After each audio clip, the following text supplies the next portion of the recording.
FIA mock test number 3 का part 2 आपके सामने है। पार्ट 1 में हमने 70 MCQs तक शेयर किए थे, पार्ट 2 में 71 MCQs से स्टार्ट करेंगे।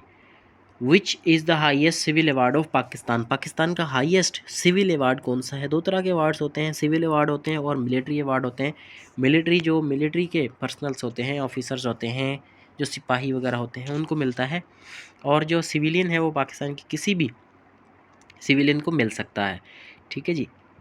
और वो पाकिस्तान की या पाकिस्तान से बाहर जो लोग हैं उनको किसी ख़ास खिदमत की वजह से मिलता है, तो वो है निशान पाकिस्तान। 72 है which is the largest salt mine in Pakistan? Pakistan में सबसे बड़ी सॉल्ट माइन कौन सी है? वो है जी खेवड़ा सॉल्ट माइन, जो कि सेकंड लार्जेस्ट सॉल्ट माइन है पूरी दुनिया में। और ये है पंजाब में, ये सॉल्ट रेंज में ये आती है, झेलम और इसी तरह से ये चकवाल वगैरह का इलाका जो है ये सारा इसमें सॉल्ट रेंज में आता है। 73 है which Pakistani institution is responsible for conducting national population census? Pakistan bureau of statistics department है जो कि ये सेंसस कंडक्ट करता है। Mangla dam is built on which river? Mangla dam Jhelum river के ऊपर बना है और ये मीरपुर आज़ाद जम्मू कश्मीर में ये वाक़ है और Pakistan largest reservoir and plays a vital role in irrigation in hydro electric power generation. 75 में है which city is known as city of sands in Pakistan? City of sands यानी जो सूफ़ी हैं उनका जो शहर है या बुज़ुर्ग हैं उनका शहर जो है वो मुल्तान कहलाया जाता है। Multan is one of the South Asia's oldest cities and is renowned for its Sufi shrines earning its title city of sands, ठीक है जी। इस्लामिक स्टडीज़ के क्वेश्चंस हैं। Which surah of holy Quran is known as the bride of Quran? तो सूरह रहमान को the bride of Quran कहा जाता है। Surah Rahman contains the verse which of the favour of your Lord will you deny? Repeat 31 times फ़बी आलाई रब्बिकुमा तुकज़्ज़िबान, ये कोई 31 दफ़ा रिपीट होती है और वो अल्लाह ताला की जो हमारे ऊपर एहसानात हैं, रहमतें हैं, उनको बार बार उनकी याद दहानी कराती है और ये 31 दफ़ा आती है। ये पूछा जाता है, सवाल पूछा जाता है। क्वेश्चन नंबर 77 में है which companion was known as तर्जुमानुल Quran interpreter of the Quran? हज़रत अब्दुल्ला बिन अब्बास को कहा जाता है इंटरप्रेटर ऑफ द कुरान और ये नबी सल्लल्लाहु अलैहि वसल्लम के कज़न थे, चचाजाद भाई थे, हज़रत अब्बास के बेटे थे। Question number 78 the battle of Khandaq battle of trench took place in 5 after हिजरी, 5 हिजरी में बैटल ऑफ खंदक हुई थी और ये जिसमें मदीना के बाहर मुसलमानों ने एक बड़ी खंदक यानी बड़ा गड्ढा खोद दिया था ताकि जो है वो जो सामने वाली पार्टी थी कुफार, वो इस तरफ क्रॉस ना कर सके। हज़रत सलमान फ़ारसी ने ये मशवरा दिया था। 79 है which pillar of Islam becomes obligatory only if a Muslim has financial and physical ability? जब मुसलमान के पास से इतनी पैसा भी हो और जिस्मानी ताकत भी हो कि वो हज कर सकता हो तो उसके ऊपर हज लाजमी है एक दफ़ा दिन में ज़िंदगी में।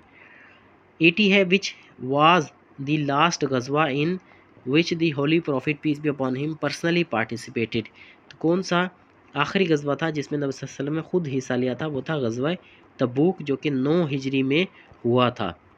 लेकिन उसमें क्या है कि जंग हुई नहीं थी, हमारी फ़ौजें गई थी मुसलमानों की, लेकिन आगे से पार्टी जो है वो जंग के लिए आई नहीं थी, उन्होंने विड्रॉ कह लें या हथियार डाल दिए थे। पाकिस्तान स्टडीज़ के क्वेश्चन है who is known as the father of constitution of Pakistan? Allama Mohammad Iqbal को father of constitution Chaudhry Mohammad Ali को कहा जाता है father of constitution of Pakistan. Chaudhry Mohammad Ali उस टाइम पर पाकिस्तान के जो है वो पहले ये फाइनेंस मिनिस्टर थे, बाद में ये प्राइम मिनिस्टर भी बने थे।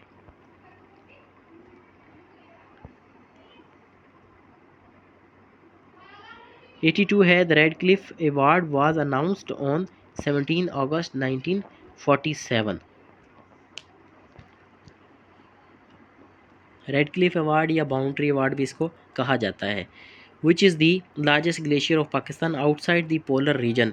ये सियाचिन ग्लेशियर है और ये पाकिस्तान का सबसे बड़ा ग्लेशियर है।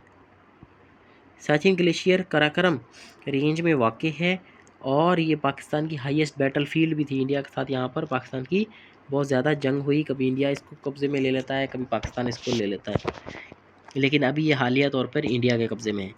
The national assembly of Pakistan consist of members elected for a term. 5 साल के लिए जितने भी MNAs होते हैं वो 5 साल के लिए इलेक्ट होते हैं।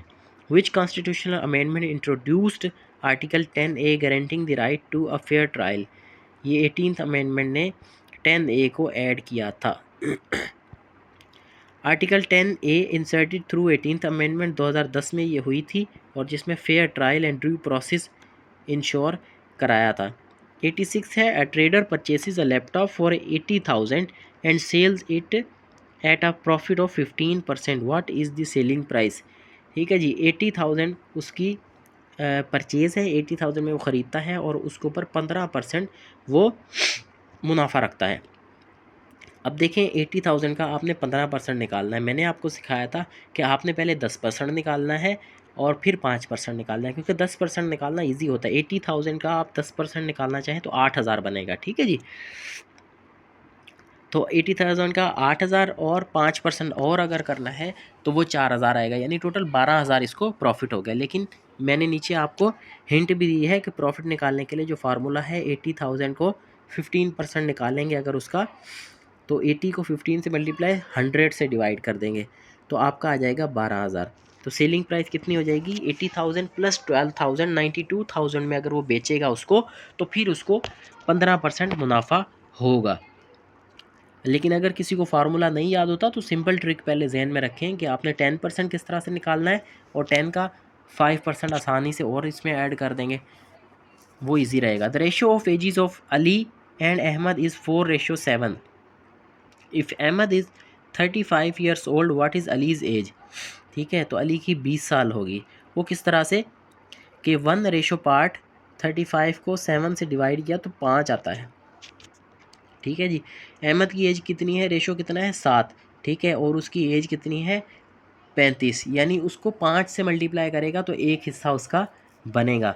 ठीक है, तो 5 है तो अली की एज को भी 5 से ही मल्टीप्लाई कर देंगे तो 20 साल निकल आएगी। What is the greatest number in the series. What is the next number in the series.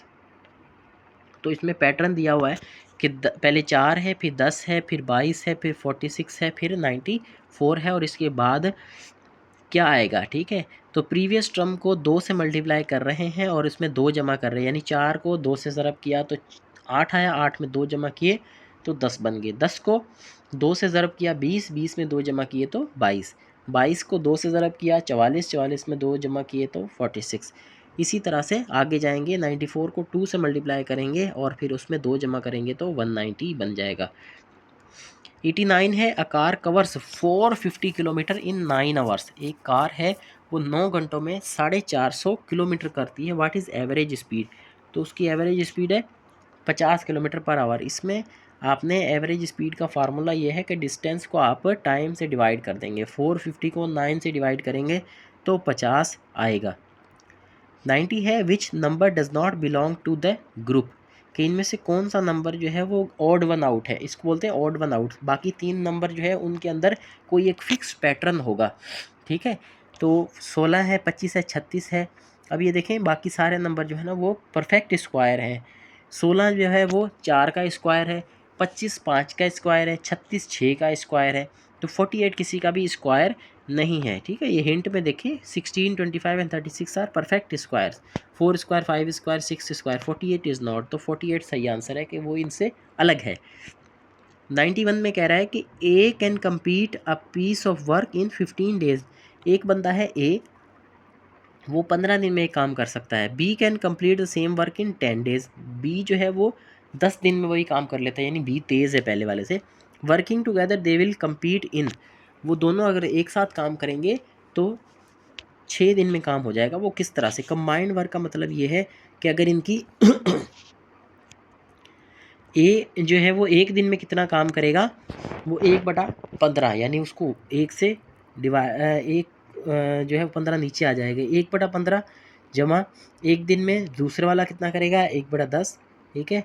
तो टोटल कितना आ गया, इसका एलसीएम लेंगे अगर तो 15 और 10 का एलसीएम लेंगे 30, और फिर इसको डिवाइड और मल्टीप्लाई करेंगे तो 5/30 आ जाएगा और 1/6। Therefore the time require 6 days, 6 दिनों में वो काम कंप्लीट कर लेंगे। Find the missing number. अब ये सीरीज़ है 3, 8, 15, 24, 35।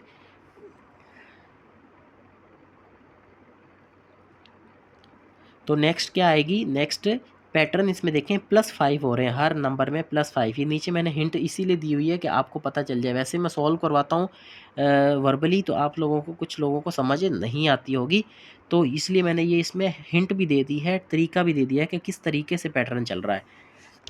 तो +7, 5 + 7 + 9 + 11 + 13, दो इसमें जमा होते रहेंगे और ये आंसर आएगा 48। 93 है, an article marked 8 RS 6000 is sold after a 20% discount. एक आर्टिकल है, कोई भी चीज़ है, उसकी 6000 रुपये प्राइस है, उसकी कीमत जो है वो 6000 है। Is sold after a 20% discount, और वो बेचा कितने में जा रहा है, वो 20% डिस्काउंट में दिया जा रहा है। What is the selling price. Selling price ऐसी बात है कम होगी ना, 20% कम करेंगे तो भाई 6000 का आप 20% निकाल लें पहले तो, ठीक है। वो आएगा कितना, यानी 6000 के 5 हिस्से कर लेंगे आप।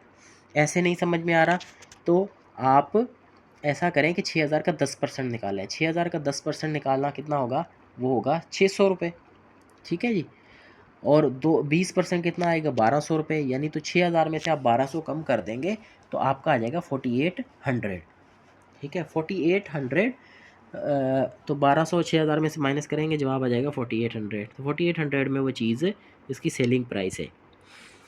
आपके ये कोड का क्वेश्चन है, if Pakistan is coded as, यानी पी की जगह क्यू, ए की जगह बी, यानी उसका भी पहला लेटर, इसका भी पहला लेटर देखेंगे आप।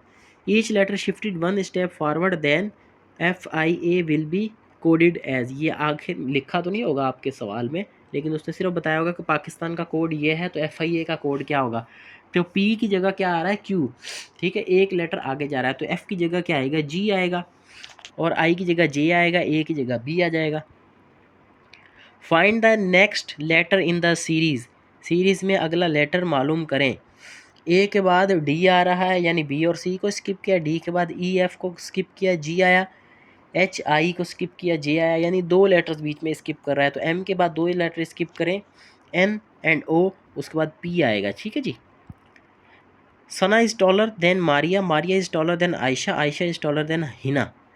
हु इज़ द शॉर्टेस्ट, ठीक है जी। जो इसको आप खुद भी थोड़ा सा हल करने की कोशिश करें कि Sana is taller than Maria, Maria से बड़ी है, Maria is taller than Ayesha, ठीक है।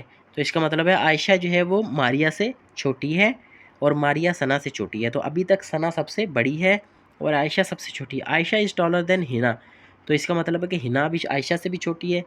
तो अभी तक फ़िलहाल इसमें कोई भी चेंजिंग नहीं आई, तो आयशा, हिना सबसे छोटी लग रही है। हु इज़ द शॉर्टेस्ट, तो हिना सबसे छोटी है और सना सबसे बड़ी है। लेकिन कभी कभी ऐसे भी आ जाता है कि बीच में वो चेंज भी कर देता है कि इसमें तो सब सीधा सीधा बताया है ना उन्होंने कि वो उससे बड़ी है, वो उससे बड़ी है, वो उससे बड़ी, लेकिन वो ऐसे भी कह सकता है कि वो उससे बड़ी है, वो उससे छोटी है। तो थोड़ा आपको सॉल्व करना पड़ेगा। A father is 30 years older than his son, after 10 years the father will be twice as old as the son. What is the son's present age. अब मैं थोड़ा सा आपको नीचे समझा दूँ। Let's the son age is X, father is X plus 30, 30 साल बड़ा है। आफ्टर 10 ईयर्स, 10 साल के बाद फादर की एज कितनी हो जाएगी, एक्स प्लस 40, ठीक है। तो उसको एक्स प्लस 10 उधर हो जाएगा और यहाँ पर जो 2 था वो आ जाएगा, ठीक है जी। Solving gives x is equals to 20। इसका मतलब ये है कि जो डेटा है वो इनकंसिस्टेंट है, ये सवाल में जो है वो डेटा सही नहीं दिया हुआ, उसकी एज मालूम हम नहीं कर सकते। Complete the analogy. Author is to book, यानी ऑथर जो है वो उसका रिलेशन किताब के साथ जो है वही आर्किटेक्ट का किस चीज़ के साथ होगा, आर्किटेक्ट का ब्लूप्रिंट यानी जो author creates a book, architect create blueprint, यानी वो बिल्डिंग नहीं बनाता, आर्किटेक्ट का काम बिल्डिंग नहीं बनाता, वो नक्शा उसका जो होता है वो बनाता है, डिज़ाइन बनाता है। If all inspectors are officers and some officers are lawyers, which conclusion is definitely true. ठीक है, all lawyers are inspectors, some inspectors are lawyers, no officers are lawyers, all inspectors are officers. ठीक है, all inspectors are officer इसमें सही है। ठीक है। Pointing to a man Bilal said, एक बंदे की तरफ इशारा करते हुए बिलाल ने कहा, he is the son of my grand fathers only son. उस बंदे की तरफ इशारा करते हुए कहा कि ये बेटा है मेरे दादा के एक बेटे का। ठीक है, मेरे दादा का एक ही बेटा था, उसका ये बेटा है। ठीक है जी, तो मेरे दादा का अगर एक ही बेटा है तो उसका ये बेटा है, तो वो बंदा कौन होगा? द मैन इज़ बिलाल्स ब्रदर, उसका भाई है बिलाल का। तो यहाँ पे ये हमारा मॉक टेस्ट एंड होता है। इससे पहले वाले भी आप हासिल कर सकते हैं पीडीएफ, हमारे ग्रुप में एसएमएस करके आप ये पीडीएफ हासिल कर सकते हैं। ग्रुप में डिस्क्रिप्शन में भी लिंक इसका दिया हुआ है ग्रुप का, वहाँ भी आप ग्रुप को ज्वाइन कर सकते हैं। फेसबुक पर भी इस वीडियो को आप देख रहे हैं अगर, तो वहाँ पर भी हमारा नंबर ये स्क्रीन पर डिस्प्ले हो रहा है, वहाँ से भी आप व्हाट्सएप में आ सकते हैं। उम्मीद करते हैं ये वीडियो आपके लिए हेल्पफुल लगी होगी। इसको दोस्तों के साथ शेयर करें और अपनी अच्छी तैयारी करें। फिलहाल इतना ही, थैंक यू वेरी मच।